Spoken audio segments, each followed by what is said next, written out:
Roma cambió el mundo. Esto no es una exageración, es una simple declaración de un hecho. Sus leyes, sus maravillas de ingeniería, su idioma, sus propias ideas de gobierno resuenan a través de los siglos, dando forma a nuestras vidas hoy. Imaginen un pequeño y modesto asentamiento a orillas de un río, destinado a comandar un vasto imperio que se extendía por 3 continentes. Un ascenso rápido y un declive lento y doloroso. Ambición. Poder legado. Comenzando con una leyenda. 2 hermanos amamantados por una loba. Rómulo y Remo, según la tradición, fundadores de la ciudad. La fecha, 753 a.C. La arqueología confirma aldeas fusionándose en las colinas. Los primeros 2 siglos y medio, gobernados por reyes. Periodo monárquico, sentar las bases. Pero los romanos desconfiaron del poder absoluto. En 509 a.C., un dramático giro. Derrocaron a su último rey y establecieron la República, un experimento audaz. La República, diseñada para evitar que alguien acumule demasiado poder. En lugar de un rey, 2 líderes elegidos anualmente, asesorados por el Senado. Una asamblea de estadistas y familias poderosas. La República nació en conflicto. Luchó contra sus vecinos italianos, etruscos, samnitas, latinos, y gradualmente afirmó su dominio sobre la península. Un feroz sentido del deber cívico. El romano ideal, ciudadano soldado, un granjero que deja su arado para luchar y luego regresa a su campo. Ese espíritu permitió sobrevivir derrotas y disputas. La República temprana estableció leyes, como las 12 tablas, principios legales visibles para todos. Una época de lucha que construyó carácter e instituciones que impulsarían a Roma al escenario mundial. Pausa. Habiendo conquistado Italia, la ambición de la República Romana creció, y pronto lanzó su mirada al otro lado del mar. Su mayor rival era la poderosa ciudad marítima de Cartago, ubicada en la actual Túnez. La lucha titánica entre estas 2 superpotencias se conoció como las Guerras Púnicas, una serie de 3 conflictos brutales que se extendieron por más de un siglo. Estas guerras fueron un momento decisivo para Roma. Vieron el genio del general cartaginés Aníbal, quien famosamente marchó con elefantes sobre los Alpes para atacar directamente Italia, llevando a la República al borde del colapso. Sin embargo, la resiliencia de Roma brilló una vez más.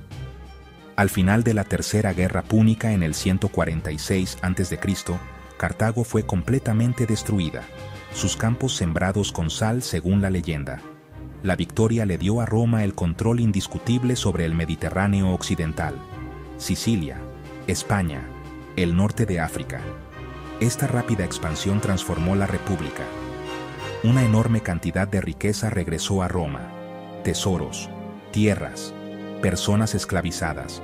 La pequeña sociedad agrícola se estaba convirtiendo rápidamente en un imperio extenso y cosmopolita. Sin embargo, esta expansión trajo consigo una serie de problemas nuevos y peligrosos que las viejas instituciones de la República tuvieron dificultades para manejar de manera efectiva. La inmensa riqueza no se distribuyó uniformemente. Surgió una brecha masiva entre la élite fabulosamente rica, que poseía vastas propiedades agrícolas trabajadas por esclavos, y los pobres sin tierra. Los pequeños agricultores, la columna vertebral tradicional del ejército romano, fueron expulsados de sus negocios y acudieron en masa a la ciudad de Roma, creando una población urbana volátil. Esta creciente tensión social y económica estalló en violencia política. Figuras como los hermanos Graco intentaron promulgar reformas agrarias para ayudar a los pobres a finales del siglo II a.C., pero se encontraron con una violenta oposición del Senado y finalmente fueron asesinados.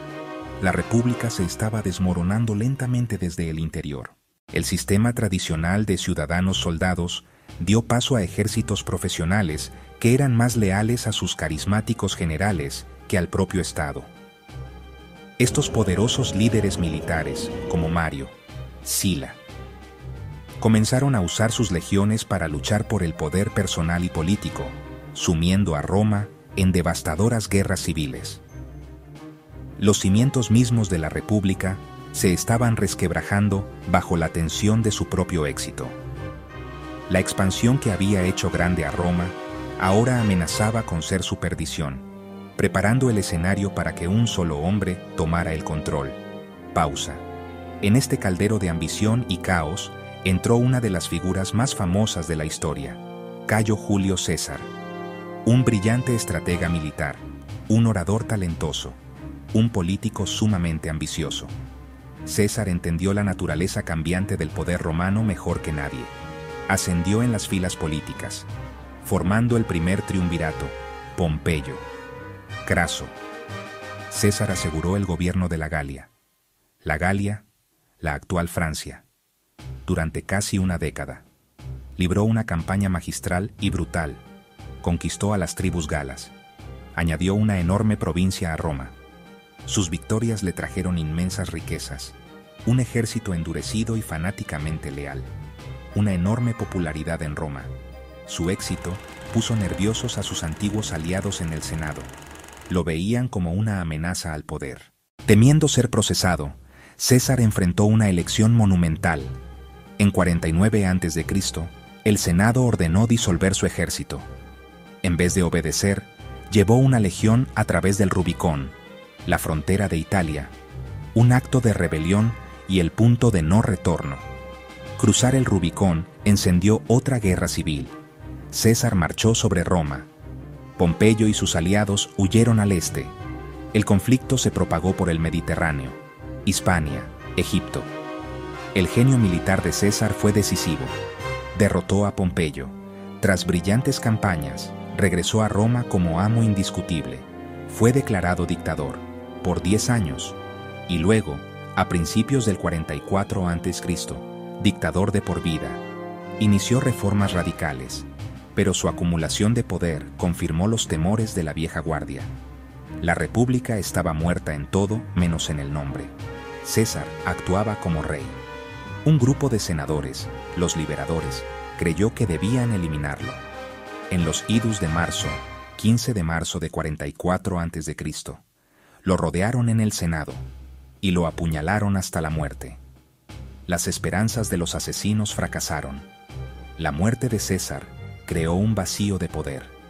Roma se sumergió en más de una década de guerras civiles, un final sangriento que no restauró el pasado, sino que dio paso a un nuevo orden político. Pausa. El caos que siguió al asesinato de César fue una brutal lucha por el poder entre sus partidarios y sus asesinos. La figura clave que emergió de esta agitación fue el joven, inteligente y absolutamente implacable sobrino-nieto, hijo adoptivo de César, Octaviano. Formando una alianza con Marco Antonio Lépido, sistemáticamente persiguió y derrotó a los asesinos de César. Esta alianza, sin embargo, pronto se fracturó, lo que llevó a un enfrentamiento final: Octaviano en el oeste, Marco Antonio en el este, aliado con la reina egipcia Cleopatra. La decisiva batalla naval de Actium en el 31 a.C. terminó con una aplastante victoria para Octaviano, dejándolo como el único gobernante del mundo romano. Cauteloso del destino de su tío abuelo, Octaviano sabía que no podía simplemente declararse rey o dictador. En cambio, ingenió magistralmente un nuevo acuerdo político. En el 27 a.C., ofreció teatralmente devolver todos sus poderes al Senado. En una respuesta cuidadosamente escenificada, el agradecido Senado, en su lugar, le otorgó nuevos poderes y un nuevo título: Augusto. Se presentó no como un monarca, sino como el princeps o primer ciudadano, que simplemente estaba restaurando la república. En realidad, retuvo el control último sobre el ejército, las finanzas, las provincias. Con este ingenioso arreglo, la República Romana terminó oficialmente y el Imperio Romano comenzó. El reinado de Augusto marcó el comienzo de una era sin precedentes de estabilidad y prosperidad, la Pax Romana, la paz romana. Después de un siglo de sangrientas guerras civiles, el imperio finalmente estaba en reposo. Este periodo de paz, que duró más de 200 años, fue uno de los más largos de la historia occidental. Con las fronteras aseguradas por un ejército profesional y leal, el comercio floreció en la vasta extensión del imperio. Bienes personas, y a través de las seguras aguas del Mediterráneo, que los romanos llamaban Mare Nostrum, nuestro mar. Bajo Augusto y sus sucesores, el imperio fue testigo de una edad de oro cultural y arquitectónica. Roma se transformó de una ciudad de ladrillo en una ciudad de mármol. Se construyeron magníficos edificios nuevos, templos, acueductos, foros en todo el imperio, símbolos del poder romano y la destreza de la ingeniería. El derecho romano se perfeccionó y se extendió, proporcionando un marco legal unificado para decenas de millones de personas. La literatura y la poesía florecieron con autores como Virgilio, Horacio, Ovidio. Por primera vez, una población enorme y diversa vivió bajo un gobierno único y estable, experimentando un nivel de paz y prosperidad que no se volvería a ver en muchos siglos. Pausa. El Imperio Romano, en su apogeo en el siglo II después de Cristo, era un coloso, extendiéndose desde las brumosas costas de Britania hasta los desiertos de Mesopotamia. Su enorme tamaño, sin embargo, se convirtió en una de sus mayores vulnerabilidades. Patrullar y defender miles de millas de frontera contra amenazas externas era una tarea monumental y costosa. Durante siglos, las disciplinadas legiones romanas habían mantenido la línea, pero para el siglo III después de Cristo, la presión de los grupos que los romanos llamaban colectivamente bárbaros se intensificó. Godos, vándalos, francos, a lo largo de los ríos Rin y Danubio. Estas ya no eran simples incursiones, sino migraciones e invasiones a gran escala. Internamente, el sistema de sucesión imperial establecido por Augusto siempre había sido un punto débil. Sin un proceso claro y formalizado, la muerte de un emperador a menudo desencadenaba una violenta lucha por el poder entre generales ambiciosos. Este problema estalló en la crisis del siglo III, un calamitoso periodo de 50 años desde el 235 hasta el 284 después de Cristo. Durante este tiempo, el imperio fue asolado por una constante guerra civil, con docenas de emperadores de cuartel que surgían y caían en rápida sucesión, la mayoría con un final violento. La inestabilidad política fue tan severa que el imperio casi colapsó por completo. Esta guerra perpetua tuvo devastadoras consecuencias económicas.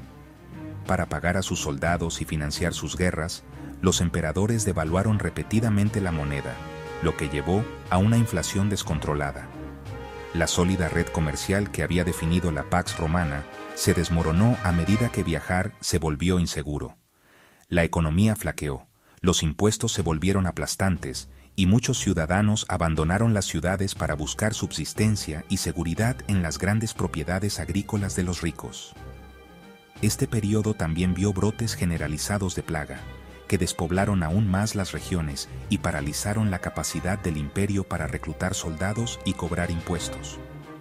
En un intento desesperado por restaurar el orden y hacer que el vasto imperio fuera gobernable nuevamente, el emperador Diocleciano tomó una decisión radical en el 285 después de Cristo.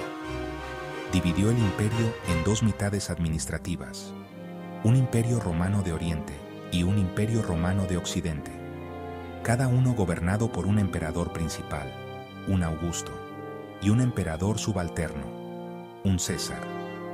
Este sistema, conocido como la tetrarquía, puso fin temporalmente al caos. Unas décadas más tarde, el emperador Constantino I reforzaría esta división al fundar una nueva capital en el este en el 330 después de Cristo, llamándola Constantinopla.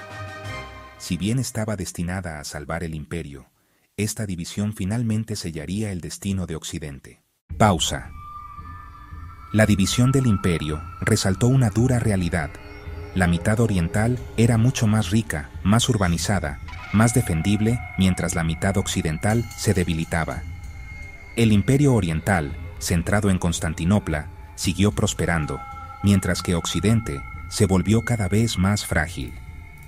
Inestabilidad política, decadencia económica y presión externa sobre las fronteras fueron determinantes. En un golpe simbólico y sorprendente, Roma fue saqueada por los visigodos en 410 d.C. Fue la primera caída ante un enemigo extranjero en 800 años, enviando ondas de choque por todo el mundo romano. El siglo V vio la desintegración progresiva del Imperio Occidental. La autoridad romana colapsó provincia tras provincia. Las tribus germánicas forjaron reinos en suelo romano, vándalos francos burgundios. El ejército, lleno de mercenarios bárbaros de dudosa lealtad, fue incapaz de detenerlo. El acto final fue menos una explosión dramática y más un apagón silencioso.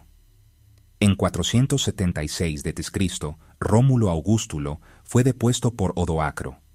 Odoacro envió las insignias imperiales a Constantinopla. Esa fecha se marca como la caída, pero no fue un solo evento, fue la culminación de siglos de declive. Factores clave: crisis económica sobre expansión, implacables invasiones externas. El Imperio de Oriente perduró casi otros 1000 años, preservando el derecho, preservando la cultura, preservando el aprendizaje romanos. En Occidente, el legado sobrevivió. Las lenguas romances, español, francés, italiano, portugués, rumano, son descendientes directas del latín. Nuestros sistemas legales modernos beben del derecho romano.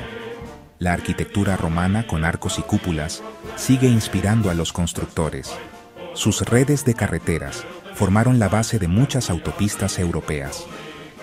El viaje de Roma, de ciudad pequeña a imperio global y su declive, sigue siendo una historia instructiva. De sus cenizas surgió el mundo moderno. Entonces, ¿qué lecciones creen que podemos aprender de la épica historia de Roma hoy?